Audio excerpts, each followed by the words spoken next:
doing.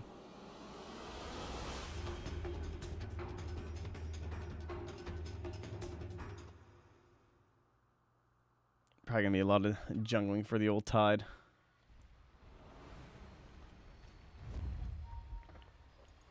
And have they switched up? Oh, it's actually just Jo playing the Bloodseeker mid. All right, fair enough. They're just gonna swap it up totally. I mean, honestly, that either one's fine.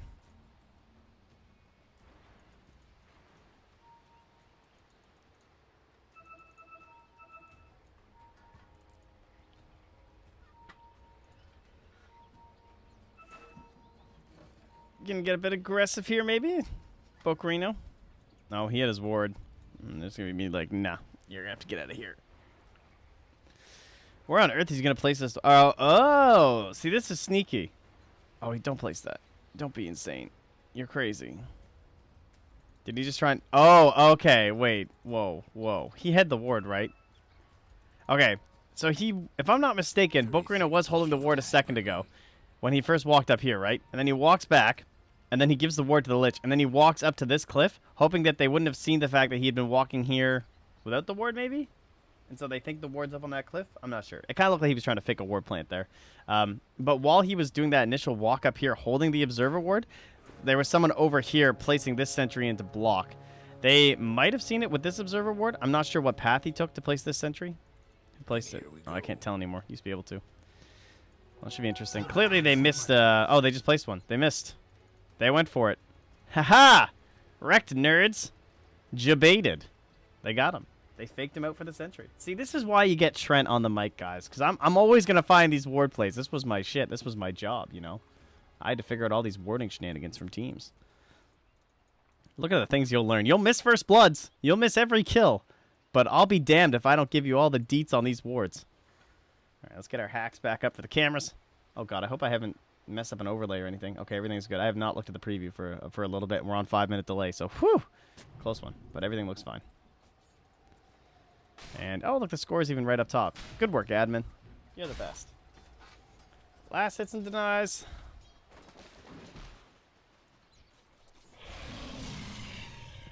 This is a bit of a, you know, wow, I'm Tusk trying to harass a puck. So, basically, you need the Sand King here to do anything as Tusk. You're, like, hoping he shows up. You actually kill him. You can't really kill a puck. I mean, even killing Sand King is a little bit difficult, right? You have to wait till he actually burrow strikes before you want to reveal the fact that you're here. No more bets, or else he'll just save it for after the ice shard to hop over.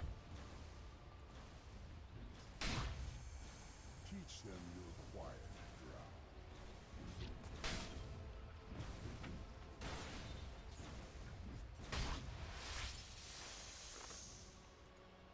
Overall, much quieter start, honestly. Keys trying to do his best Boombox impression this game. I mean, Boombox was so successful in the Sand King rotating around last time. It's going to be pretty hard to live up to that. Ugh, give him the punch. And run away because he's Ice Arm and you can't trade with him. How depressing. But if you guys haven't seen the Bloodseeker mid before, basically it's all coming down to those last hits, right? You got to make sure you're killing every single creep that you can. Keep the regen going. There you go, see? A little bit of health coming on back. And then you just, you know, buy a poor man's shield. It's a lot like the Void mid, too. You just buy these poor man's shields, you take some damage, you heal back up. You always watch yourself with your Qs. It's basically the same thing. Now, this should be a good lane for a Bat Rider, one would think. Void has his stick. And right now, look how, like, laid back he's playing this on the Bat Rider. He's not spamming anything. He's like, the guy has a stick. I don't really have good kill potential yet because he's waiting till he's higher levels. He doesn't want to just waste his mana. Because right now, you could probably make Void miss like 2 or 3 CS just by spamming sticky napalm and forcing him to go back. But he doesn't even have the skill, which is a little bit odd. I wonder if he... Did he try and like bounce someone onto a cliff or something? It's pretty weird not to have a point in sticky napalm in the first 2 levels. Anyway, now he starts the sticky napalm harass. Oh, that bash, though. Damn. Get on him. All right, that's 4 now. And that's one thing Void can't do, right? He can't get rid of the actual sticky napalm stacks. Ah, this is his plan. Okay. So he's hoping that after the time walking, he can bounce him back and then keep the Firefly on top. That's how he's going to play this matchup. That's pretty smart. Okay. Ah, well, we're talking about matchups and watching a guy try and kill somebody, and I told you you'd miss first blood. I warned you. That makes it okay, I'm pretty sure. So Drow gets ran at. Well played. If there's one thing Tide's good at, it's running at people. Very physical damage-based lineup on the Dire. No, and even the mid lane as well. Things getting a little bit dicey here. Some assistance from Fly Solo.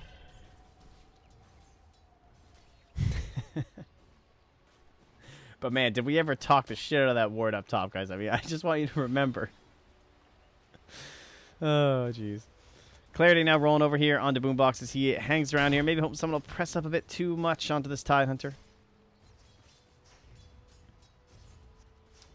Mr. 416 in the mid lane. He does have the double null, so he actually hits harder than Bloodseeker with the help of the Drow, the double null. Doesn't have boots, though, so if he ever orbs aggressively, he's probably just dead. That is for certain.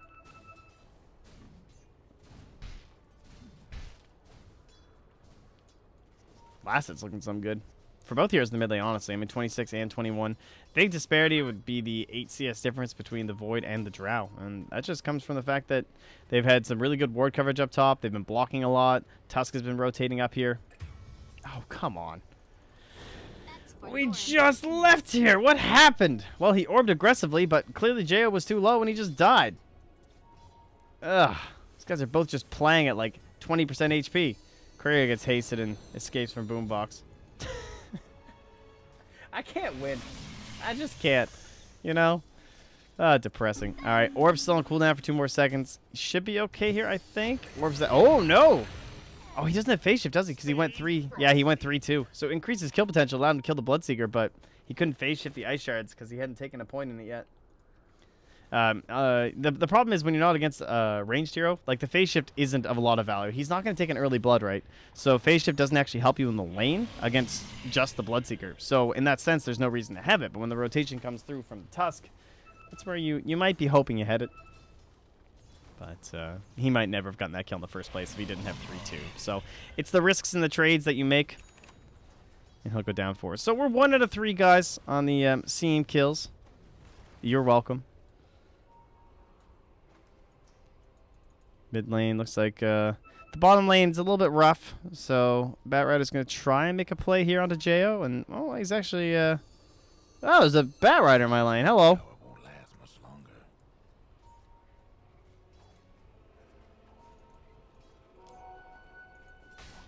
Bit of a pull. Man, Drow is just, I mean, what was she at last? Look, she's getting outlasted by this Tidehunter. They actually can't deal with him.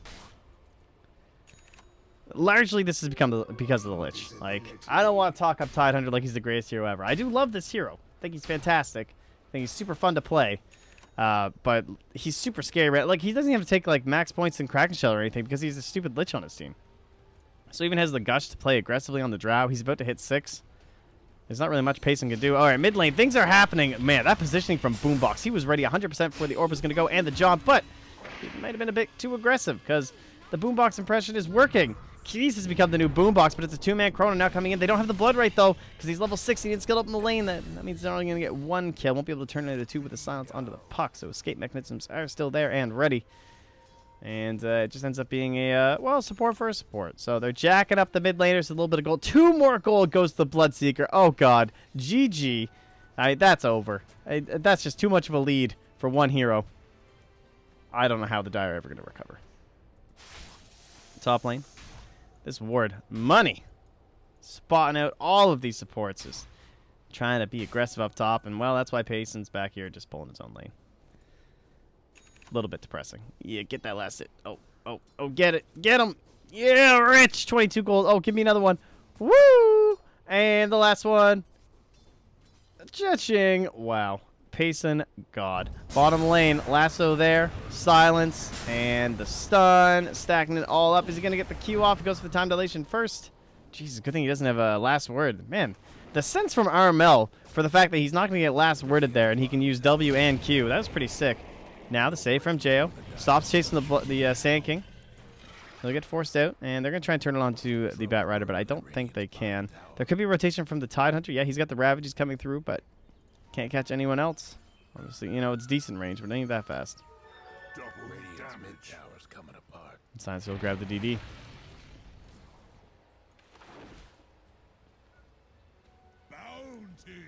So a little unsuccessful there from the, well, both sides, really. Big rotations coming around. Kind of just ends up even, I guess. Bit of a level advantage for this puck in the mid lane. Especially with a Lich on the enemy team, but that also just kind of comes back to the fact that the Lich has been top and sacrificing that lane quite a bit, holding it back for the Tidehunter and throwing his Frost Armors there. Nice harass there with the Orb. Ooh, a little bit dangerous getting onto the low ground.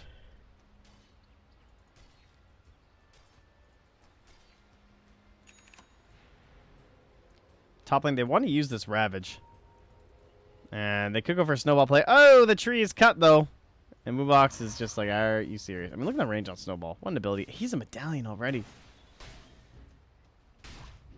I guess he just didn't have to buy any support items, eh? He's 600 gold ahead of the Sand King, too. Mid lane, there's a Rupture thrown out. He has no mana for the Blood Right, though. And he's got no stick charges. Puck just has to hold that phase shift. Nope, just Dez. Ah, Rupture. What an ability, eh? Top lane, they have driven them back here. There's still a Burrow Strike. He's going to use it aggressively onto the two of them. And that does set up for a silence. Now Batrider coming through. They have the lasso, but... Alright, they're going to... I mean, you can't really grab Tide. There's no point, right? He's just like, if I lasso him, then... Well, he's just going to run away and crack and shell himself out of there. Although it was only level 2. So he would have taken quite a bit of damage still. Bloodright comes through. Oh, he actually can't get quite out in time. Now still being chased down. They're going to Ravage just for the solo kill. I mean, it's first Ravage. It doesn't really matter, but that might allow the Dire to get more aggressive onto that top tower. Armel driven back. I suppose they do have kind of the double bubble strategy with the Ravage as well as the Chrono, so... I need to drive back to Faceless Void. Silence. 5-2 now for Clutch Gamers. Take themselves a lead in game number 2 as well. And we have Rupture up. I love how aggressive Clutch Gamers has been in both games. The second cooldowns are ready. This is like my biggest gripe of a lot of teams. It's just like the efficiency of using ultis. It feels so wasted sometimes. I mean, it's not like every single game with every single hero you have to always be playing mega aggressive, but it's just like, it feels like a lot of times when people draft those lineups where like you feel like they need to hit certain timing windows and stuff, you just watch this Rupture be on cooldown for like a minute and a half and you're like, but like why though? You know? Just go kill somebody. Doing a great job of that right now.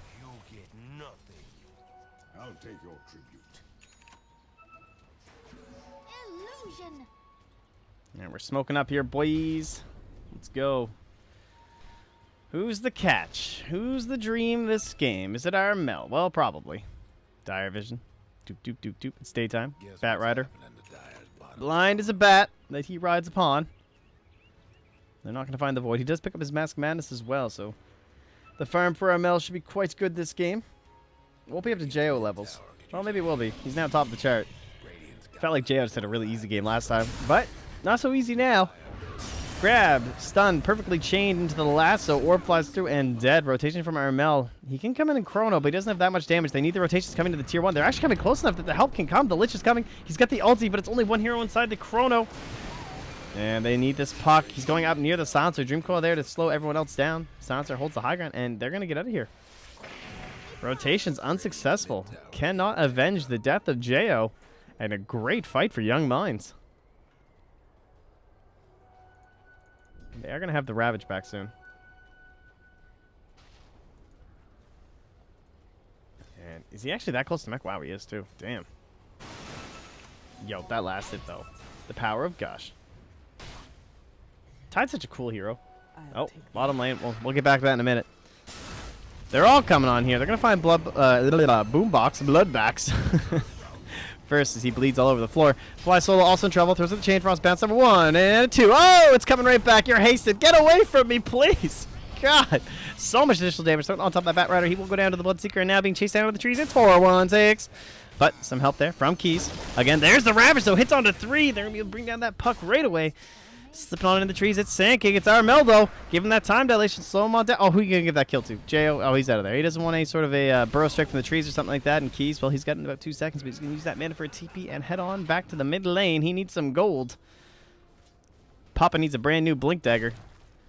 So they have some decent initiation potential on the Dire. So, the Radiant win one back there. 484 gold to your Bloodseeker 363, 208. Little spiraling staircases coming on down there. Meanwhile, top lane, Drow punched up in the air, slapped around. But Payson will get out. Even if he had the ulti, but Lich Course doesn't work anymore. Book Reno now a little far under the trees. Well, on the tower there too, but Dream Coil thrown out, only going to be on to one. They are focusing down onto Armel.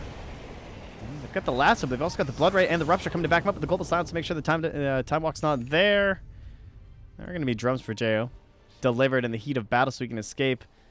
And Keys, well, he probably wants the bounty rune. He'd love this courier too, but doesn't have the damage. And now he could be hunted out here. They know he's hanging around for this bounty rune. Oh, maybe they don't. Jo? Alright, later, dude. We want the tower. Book Rita's being tough.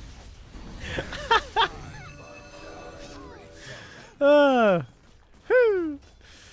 Tyler goes down. That was pretty funny. Just walked right past each other. And look at that Dragonlance range, man. And goodbye, tower. Pew. Okay, they have taken the lead for Young Minds. Well, mid lane. This rupture in 3 seconds. Not gonna find a chance to use it though. So what were we? Oh, we were gonna talk about Tidehunter and just how he's so interesting as a hero. Probably his biggest problem is he's really greedy. You need to like farm. Dude, if I'm Tidehunter and I see that, I'm like, yo, I know you guys want to fight the mid lane. I don't have Ravage anyway. I'll be right back. I'm just gonna go farm some agents. Oh, those are going to be so tasty for him in a bit. That would be his mech, too. But he's almost got his mech right now, and this tower gold will give it to him. Drums, speeding everyone up. They have the blood right. They need some way to cancel him. They can't get him in time. The damage is not there. Projectiles flying through the sky. But he TP's home in time. Drow still pushing bottom. But again, this is the mech gold tower. Oh, this Tidehunter is actually about to be so rich. Oh, he's going to have Greaves. Oh, It is going to be good. Should he buy Pipe before Greaves, I wonder? It's a tough call. The Greaves is obviously exceptionally good versus the Global Silence, but there's a lot of magic damage on the Dire. At the same time, they have decent physical damage too just because of the Drought Aura, but oh, Tide, please. Please. Please! Oh, good thing he didn't farm that, because there's heroes coming. He's under a Observer Ward right now.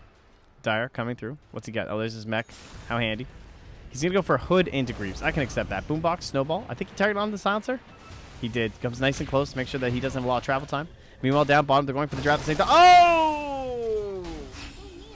Oh, swing and a miss. And now the Dream Coil comes on through.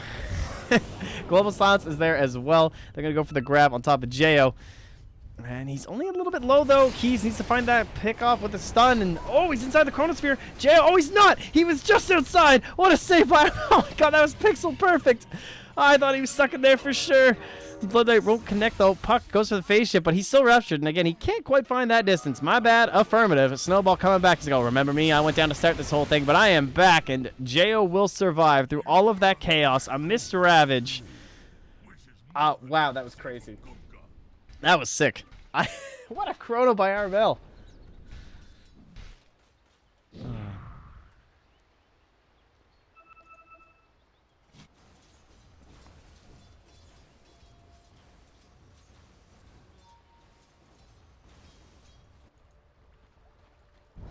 What's the plan now? Push this tower. Dude, who's gonna... Yes, finally! I've been waiting for this. Oh, look at this money. This is like the best... Oh, actually, the Prowlers are here, though. Dude, this is actually impossible. You have to... Yeah, he has to drag it out because he needs to find the mini Prowlers. They're so frustrated. There they are. These little guys. Yeah, kill them. They're so obnoxious when you're playing someone like Tidehunter who needs to, like, whittle down the Ancients. If you don't kill them first, they give that insane HP regen aura. And you can't kill them as Tidehunter. So, they got him down now. Now the money comes on through. Oh, yeah. Give it on in. Top lane, well, they're trying to kill Armel. Yeah, he should be dead. They have stun and epi, just in case, but... Mask Madness. Another stun in 4 seconds. Oh, Armel, maybe buy TP? No, he didn't buy TP. He's just going to try and go for the... Yeah, he was dead anyway with the Firefly coming through. There was no hope.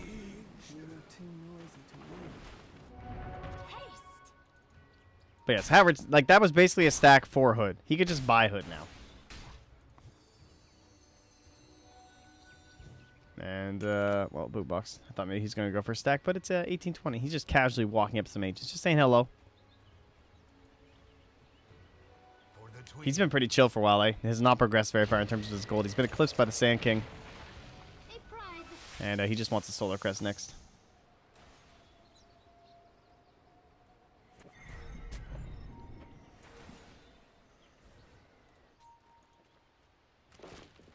Oh, speaking of the monies, Bloodseeker, it looks like he's eyeing up a Radiance there. One would have to imagine. It's a very good Radiance game. Anytime you're up against a Drow strat, you're basically adding, you know, Drow, she adds physical damage to everyone on the Dire team. Radiance, it adds mischance to anyone within that AoE. So you're kind of negating a lot of what the Aura can provide.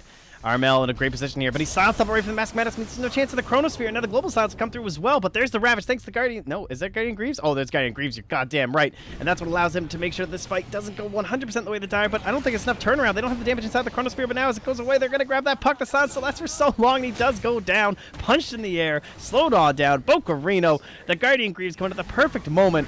And they were not ready for that on the Dire side. Armel is back. He's got some HP, but they might lose the Tither at the same time. It's going to be for quite the hefty price, though. The chase is real. It's the Bloodseeker and friends.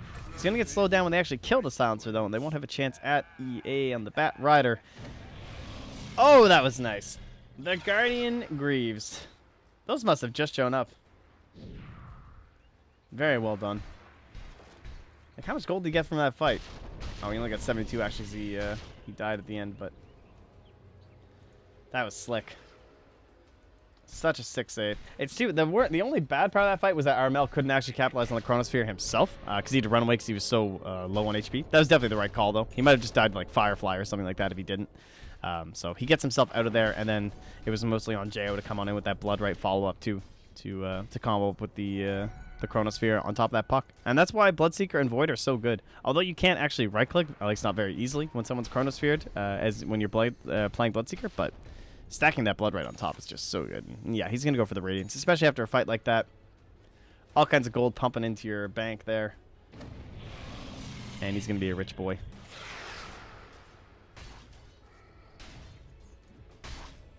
And that hood will be coming out here soon for Bocarino.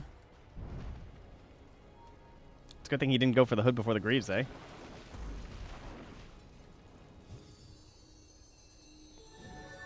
Damn, dude. How are you just going to do Bat Rider like that? You know, you expose yourself as Bat Rider to help clear that wave, and then Puck just orbs the whole thing down and takes all your gold. Life of the offlaner, man. He's already used all his drum charges. Man, this guy is aggressive. I like it. But now he needs a Yule's and he needs a Forest Staff. Yule's actually going to be so good for him this game.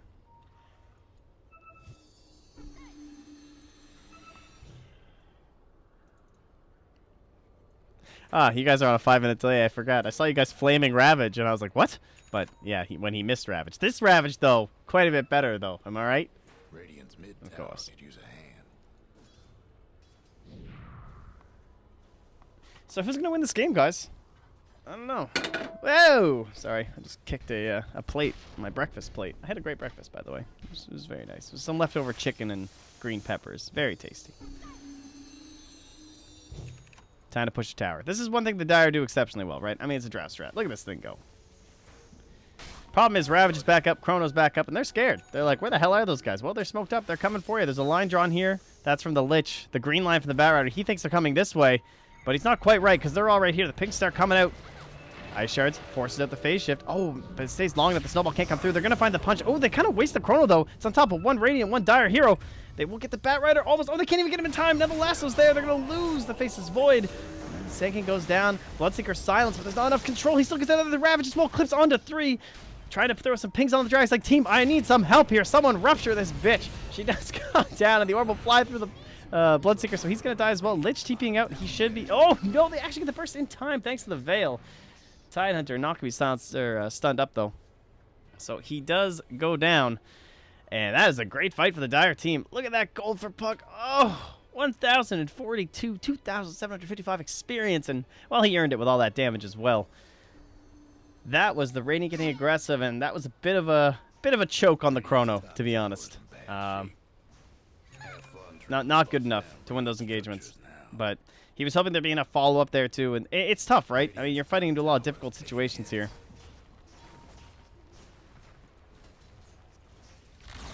very difficult to go into areas where you have no vision with this kind of a lineup. Chronosphere and Ravage are going to succeed the most in those tower defense areas, and that's why it was so good for the Dire to pull away like that, right? Because they're coming back into an area that's not nearly as like well seen or like predictable for the Radiant. You know, yeah, if they're here pushing a tower, it's pretty easy to guess where the heroes are going to be. But if they're in here, you saw they were all split. Like, there's a Bat Rider here, there's heroes over here. Bat Rider ends up here after the Chronosphere. Like, there's heroes everywhere. How are you going to, like, Chrono and then Ravage and all these other shenanigans? It's too difficult. Bottom lane. They're going to find a Rupture and a kill into the Bat Rider, so that's a nice grab. But then you saw after that fight, they're able to just quickly, after winning it, go back, and the tower goes down. So, just because you pull away like that, it's all right. What? I like my camera. Oh, give him the back. Oh, ulti comes through. And looks like it's just going to end up being the Sand King that goes down here. You guys don't like the zoomed out camera? Really? No. I never understand that. Puck can get away. Void, he's going to back away. Alright. Can't do nothing about Dire's structures right now. Guess what's happening to Dire's bottom tower? Dire's bottom tower. I never get that. I feel like it's the most important thing to see how people are playing during a team fight. I mean, why would you want to see less? Like, what is zoomed in? Like, what do you benefit from seeing here compared to seeing how someone's going to initiate? Doesn't that make way more sense? Why would you want to watch here and not be able to see heroes up here, and then you can't see the heroes down here? I don't get that. I think you guys are just used to a foolish way to watch Dota. It doesn't make any sense. Lazy? Alright, cool. I don't really understand. Like, what? It doesn't make any sense, though. What do you want to see? Is cosmetics? Like, what do you... Alright, so there's some heroes over there. I'm not going to zoom in here, guys. Hold on. Let me follow... Man, I wonder if anyone's going to initiate on this guy. Oh, there's someone here. Man, is there someone right-clicking from over there? I can't even see him. Where's that damage coming from? Alright, well, they're going to break down Faceless Void. And Boombox defending himself there. Throwing out the Ice Shards. But there will be a blink over from the Bat Rider. And Burrow Strike comes out of nowhere because I don't even know where that Sand King's blinking from. Global Silence on top, and he can't even pop his Greaves because they're on cooldown. So now the Ravage is finally available. And oh, there's a puck back here. Where did it even come from? Can't even tell. Oh, God. Like, you can't see anything when you're zoomed in. This is so stupid. Like, look, there's all... You don't even know where these heroes are. Ah, jeez. I don't understand you people. Sorry, that was an unnecessary flame, guys. Fight recap. It's another win for the Dire. And, oh, they even find an Arcane Rune. That's nice. Radiant's bottom tower seen better days. Arms for the dead. And they finally move into the Roche Pit. So despite the fact they're, like, losing fights, they still have so much control.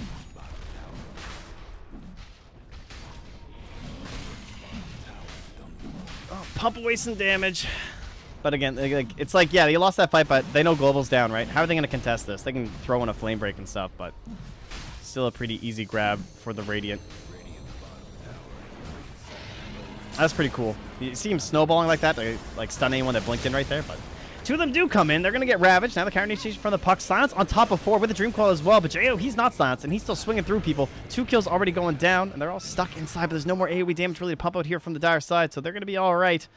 They can all huddle up together for that Guardian Greaves aura. Get some HP back. And Bocarino, he's going to go top, try and deal with this. And with the Drow and a puck, there's no real chance they can kill him. And they're going to keep this push going to the mid lane.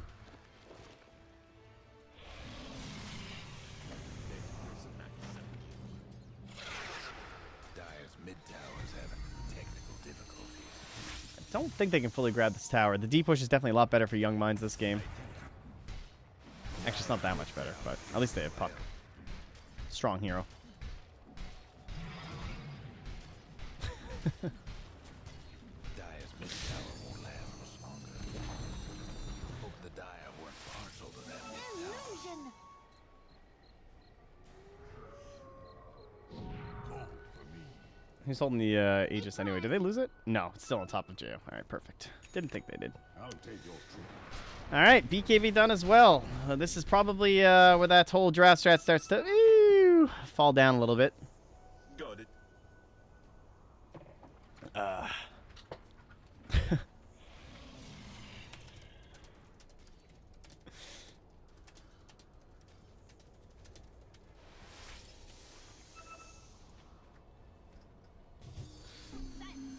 All right, well, they're pushing down here on the dire side. Again, they know there's an Aegis. It's really rare to get this aggressive up against it, but they're on a little bit of a timer here. So they go forward. Rupture's on top of the Sand King. Lasso on the Tusk. Not the best start for the Dire because there's still a lot of initiation to go, and there's the Chrono on top of 2 big targets in the Drow range of the puck. The Flame Break will stop him for a moment, but he ends up flying inside the Chronosphere. Drow 4-step back, but it's not enough. Dream Coil there to slow down Tulum, but Jo can still hit the Bat Rider. Keys, oh, Fly Solo stops any sort of a blink there with the ulti and the damage flying through, and there will not be a Regoose here from the Dire. There's going to be a TP from Jo now to try and catch up to Keys, but he's going to wiggle his way through the trees, and he'll be all right. Well, at least I think he will be. Yeah, he'll get out of here. So. It looks bad for the Dire, but they had no choice. They have to play a little bit aggressively and try and get some pickoffs and maybe force some objectives, and it did create enough space that 416 will get the tower up top here.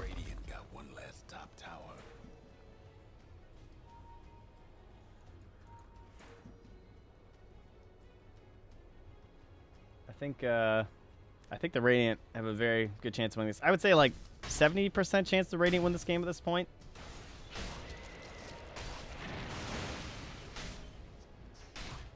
Seems likely. 416. Now, for a puck, I mean, he really only has to worry about the Chrono. Well, the Rupture's been a bit of an issue, but with the cast time of Rupture, you can usually get away before that one's coming out. Speaking of Rupture, it's going to be on the pace and down bottom. I don't think he's any detection. Oh, they also looks like they caught themselves a Sand King on the other side of the map. But there's the last one, the Bloodseeker. They're turning this one around. Bat Rider. He's trying to save his Drow. There's no hope. And Chrono's not up for another 30 seconds. They have a Dream Coil here too, though. They might be able to kill this guy. Oh, they're not going to go for it. He had all his spells available and an Arcane Rune. Did he have like a BKB or something? Like, why? Man, I'm really surprised he didn't go for that. Oh, well, at least he'll get the Aegis. Faceless Void is also still low, and this Arcane Rune is actually huge for Puck. Very good with all those skills.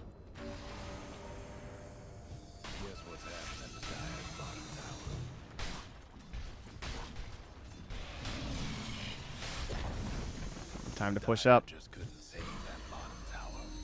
This, unfortunately, the Arcane Rune, I thought John it for a second there. It's not going to help enough. And they are onto the high ground. They have the Ravage. There is the Global Silence. There's 13 more seconds until the Drow is back. And with the Chronosphere here, too. Oh, geez, they even get the puck with the Rupture. They could think about pressing forward with this, too. Forcing the John. Gets the distance this time so he won't die. That's been his problem a lot of the times. Now, they're going to go through. And the Global Silence comes out, but he still has the Greaves in 1 second. He can't pop it. They're going to be okay. And here comes that big Ravage. He's waiting for it. He's holding that. Everyone else is still relatively healthy on the Radiant side except for the Bloodseeker. There's the Chronosphere. They're going to get it on top of Payson, but he's inside of a shrine, so he's hitting up pretty well. BKB has to come out down here for the Bloodseeker. He's running around, making sure he doesn't get lassoed. Juking and jiving, trying to find the Sand King. He does finally get lassoed. He's low HP, but he's still BKB'd. They need that damage for the puck. It will come through. Plenty of gold also helping onto the puck, but now Keys. Oh, Burrow Strike. He's living, but he's not going to be enough. Boombox also trying to get himself out here. Earned up.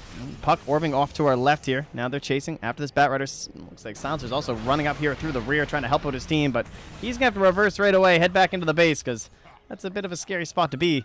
Everyone's dead. There's no buybacks on the Dire side, and they're going to start pushing right back up here. With Ravage still available, he never actually ended up popping it during that fight. Good thing we didn't stay watching that, I suppose. And Puck in the back line has to try and make a play. Doesn't have a choice, but the orb has now expired. There's no jaunt opportunity. 416 maybe just suicidal here. Phage, if he could time it, do it. Do it. Do it. He's not going to go for the Ravage. They're just going to focus on the buildings. RML is too busy to come over and help kill a Puck.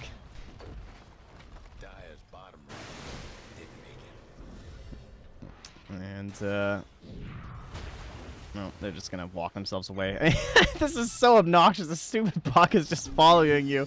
You guys want to get silenced? And they're going to get Dream Cold, and they're all coming from that shrine. There's nothing they can do, though. They really don't want to waste the Ravage. There's no turnaround potential. You might as well just die. He's just going to spin in circles. Yeah, give him the taunt. That's where it's at, baby. Mid lane, they want a little more. They know they're just joining on the Radiant. And look at those Boots of Travel coming right through for 416. Solo effort being put out here by the Puck.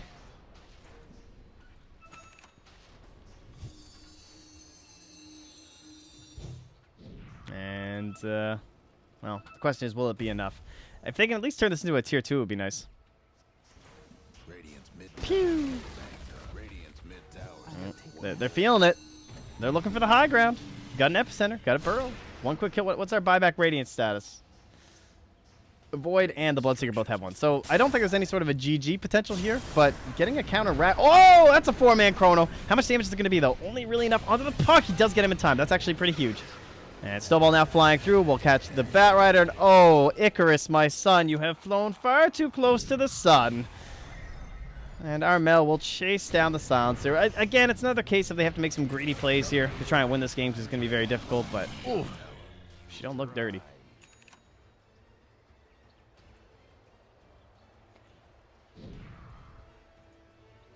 Got it. That's very nice. 4 kills.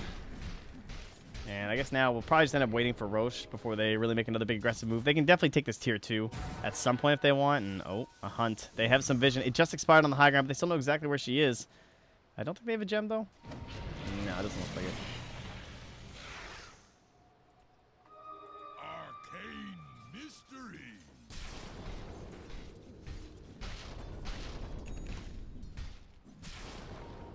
And the Drow BKB is now done. That won't help you against Bloodseeker, though. Another Shrine has to be popped. Solo by the Drow. And she's forced to BKB. And, well, keys, the Epicenter comes through, but it's not onto anyone. Oh, no. And now this Bocarino. Oh, God. He's got an Arcane Rune. It's time to fight. Who needs Aegis? Oh, this Tide is just like, guys, please. Come on. Please. 105-second cooldown Ravage. Let's go.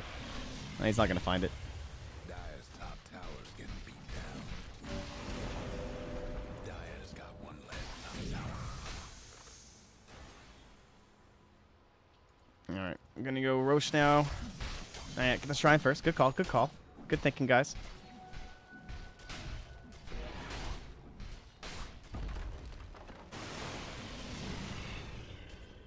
I mean, they're still not the fastest Roche team.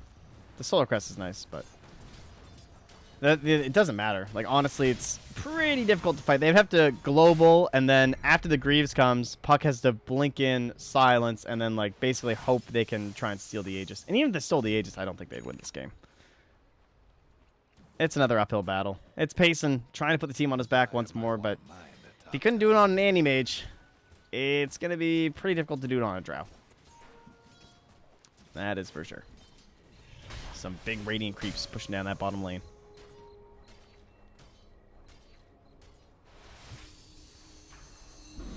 Oh, look. Armel's a little impatient. He's just starting it by himself. I don't need my team. Bunch of useless dudes.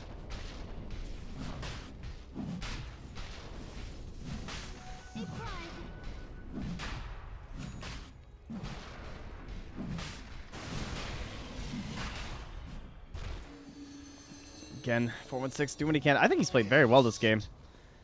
8-6-12. He definitely messed up a few times, as he acknowledged through the chat wheel early on with the Rupture and stuff, not waiting far enough for the ore before jaunting. A couple times he was forced to do it, and he would have died anyway, so that's understandable. But I think he knows that. Like, throughout the game, he's definitely gotten better at getting that. Oh, Courier. Yeah, that would have been pretty shitty.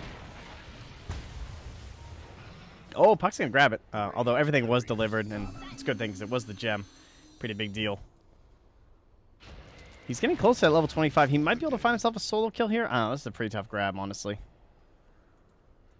Tusk, with that talent, 12% magic resistance, and the 25 on talent or on Tusk is actually so dumb. 700 health. It's one of the funnest talents. You're just suddenly so tanky. And you actually get there quite often as a support, right? Because you actually have the plus 40% XP game, which is like one of the highest ones in the game. I don't think anyone else has any 40% talent. And then there's the Venom one at 30%, which is obviously why he's pretty much meta at this point. So, Pipe comes out, helping the squad go uphill and into this tier 3. So, everything, lots of green diamonds up here for the Dire side. The question is, will they be able to use them in a way where they can actually kill some heroes? Puck? He's going, all right, he's trying to disrupt. He's trying to create some chaos here. Pull back the fight, try and bend this team a little bit. Doesn't want to be too close to his allies in case of the Chronosphere. Now the Epicenter is going to be coming through. Keys. He doesn't blink in, though. Now he goes. Lincoln Sphere is there. Stops the stun. There's going to be a Chrono. No, not yet. He is silenced up here. Dream Coil holding 3 of them back. They're trying to focus some of these guys that are inside the base. 416 trying to distract 3 heroes at once. He will tank the Chronosphere by himself. The question is, can he get out the other side? He will not. Bashed on down. Losing his Rex anyway. Has the buyback. He's back at the fountain. Now 1 lane remains. They're going to have to try and find another initiation. Burrow Strike to start. Forward here onto Jail. He still has that Aegis, though. They want him to go down first, and, well, he'll successfully do so. Key's in trouble. Goes down. Now Ravage catching on to 2 more. Chasing further inside. They're after pacing on the Drow. Does not have the buyback. And with the rest of them being pushed back here, Batrider just allows it to try and save himself. And, oh, no. Almost. Almost there. Won't even get up to the Aghanims either. Oh, flat slow. Come on. Don't do that. Yes! Living! No! No, please, no! Let me keep my pathetic stats as Lich. Nice. Flasso smokes up. Keeping the stats alive. He'll be all right. And the GG is called 2-0 in favor of Clutch Gamers. Very well played. Definitely the better team today. Thought the drafts were both better. And Young Lions just not able to hit the timing that was going to be required for this one. So I think I'm going to be able to turn this off now. Because I was not supposed to be the observer. So apologies. I know it's not what you guys are used to. I'm sorry for the zoomed out camera. It's just how I watch